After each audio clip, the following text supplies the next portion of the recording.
თქვენი ურთიერთობის სირთულე არ არის მხოლოდ ემოციური გაუგებრობა. აქ არის ნდობის, კომუნიკაციის, ახალი დასაწყისის და წარსულის გადაჭრის ერთდროული შეჯახება.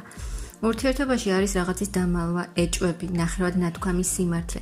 ერთ-ერთი მხარე ემოციურად არ იხსნება ბოლომდე. ურთიერთობას აქვს რეალური პოტენციალი, მაგრამ ჯერ არ არის მზად სრული სტაბილურობისთვის. ურთიერთობა ჯერ სწავლების ეტაპზეა, ორივე მხარე სწავლობს როგორ იყოს ერთმანეთთან. ურთიერთობა გადის გამოცდას.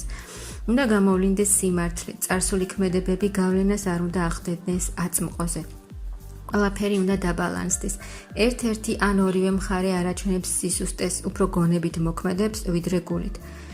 შეიძლება იყოს ცივი კომუნიკაცია.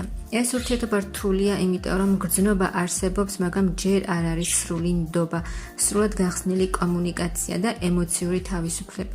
ეს სიტუაცია აუცილებლად მივა გადამწყვეტ მომენტამდე, სადაც გაირკვევა ყველაფერი და გაძლიერდება კავშირი, ან დასრულდება და დაიხურება ციკლი.